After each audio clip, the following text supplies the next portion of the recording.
এতিয়া যিহেতু ঠাণ্ডা দিন আহিছে, ঠাণ্ডা দিনত ঘনাই চাহ একাপ খাবলৈ মন যায় আৰু চাহ একাপৰ লগত আপুনি যদি ঘৰতে বনোৱা এই বিস্কুটবিধ খাব পাৰে আৰু কি লাগিছে নহয় জানো।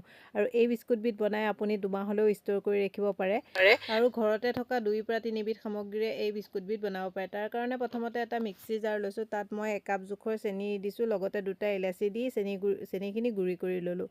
তাৰপিছত এফালে মই এটা বাতি লৈছোঁ, বাতিটোতে প্ৰথমতে মই এই মেজাৰিং কাপৰ জোখেৰে 1 কাপ আৰু 1.5 কাপ জোখৰ মই আটা দিছোঁ আৰু লগতে আধা কাপ চুজি দিছোঁ। লগতে কেইটামান মই চফ গুটি দিছোঁ এনেদৰে মোহাৰি পেলাই ফ্লেভাৰৰ কাৰণে। আৰু এয়া বগা তিল কেইটামান আছে, তিল কেইটামানো দিছোঁ। যদি নাথাকে নিদিবও পাৰে, যদি আপোনালোকৰ ড্ৰাই ফ্ৰুটছ থাকে ড্ৰাই ফ্ৰুটছো কাটি দিব পাৰে। অকণমান মই নিমখো দিলোঁ আৰু এয়া গুড়ি কৰি লোৱা চেনিখিনিও দিলোঁ। এইখিনি হাতৰ সহায়ত এনেদৰে ভালদৰে মিক্স কৰি লৈছোঁ।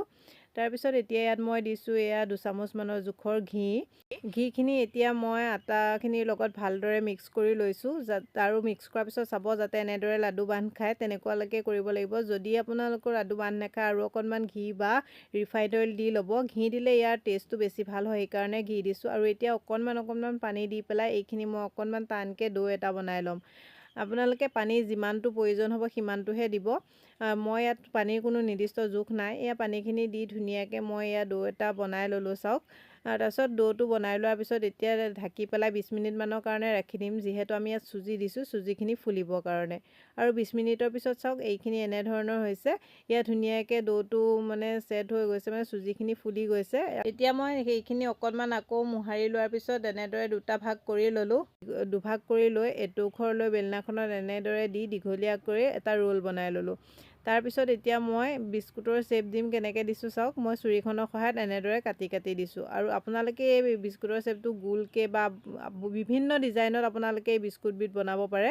মই একেবাৰে চিম্পুলকৈ অতি সহজতেনো কেনেকৈ বনাব পাৰি সেইটোকে দেখুৱাইছোঁ। এনেদৰে আপোনালোকে কাটি এইটো বিস্কুটৰ শ্বেপ দি ল'ব পাৰে বা আৰু আগটো এনেদৰে অকণ চেপি দীঘলীয়া কৰিও দিব পাৰে। আপোনালোকৰ যেনেদৰে মন যায় তেনেদৰে বিস্কুটখিনি বনাই ল'ব পাৰে। আৰু এইখিনি মোৰ প্ৰথমখিনি বিস্কুট বনাই ল'লোঁ। আনফালে মই কেৰাহীত তেল গৰমায়ো আছিলোঁ।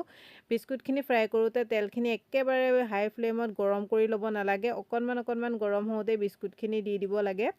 বিস্কুটখিনি দিয়াৰ পিছত এটা ছাইড যেতিয়া অকণমান ভালদৰে সিজিব তেতিয়াহে লুটিয়াই দিব, লগে লগে লৰাই নিদিব। লগে লগে লৰাই দিলে কি হয় চাওক, মোৰ এটা বিস্কুট ভাঙি গৈছে দেখিছেনে। মই মানে এইটো একেবাৰে শেষত দিছিলোঁ, পিটিককৈ লৰাই দিছিলোঁ, সেইকাৰণে এনেদৰে ভাঙি যায়। আৰু কিছু সময় ল' টু মিডিয়াম ফ্লেমত যেতিয়া এইখিনি ভাজি থাকিব, তাৰপিছত যেতিয়া এনেদৰে ধুনীয়া এটা কালাৰ আহিব তেনেকুৱালৈকে ভাজিলেই হ'ল। আৰু এতিয়া মোৰ চাওক এইখিনি ধুনীয়া এটা কালাৰ আহোঁতে মই কাঢ়ি ল'লোঁ। এনেদৰে ভাজি ল'লে বিস্কুটখিনি একে ভিতৰলৈকে ধুনীয়াকৈ সিজে, একদম মচমচীয়া হয়।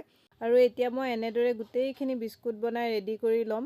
আৰু এয়া মোৰ চাওক অতি সহজতে বনাব পৰা আটাৰ বিস্কুট ৰেডি হৈ গ'ল। আৰু চাওকচোন মই 1.5 কাপ আটা আৰু আধা কাপ চুজিৰ সহায়ত ইমানখিনি বিস্কুট বনালোঁ। আৰু এনেদৰে বনাই ৰাখি আপোনালোকে এয়াৰটাইট কণ্টেইনাৰত ভৰাই ৰাখিলে ৰাতিপুৱা গধূলা চাহকাপৰ লগত যেতিয়াই মন যায় এখন উলিয়াই পেলাই ধুনীয়াকৈ খাই থাকিব পাৰিব।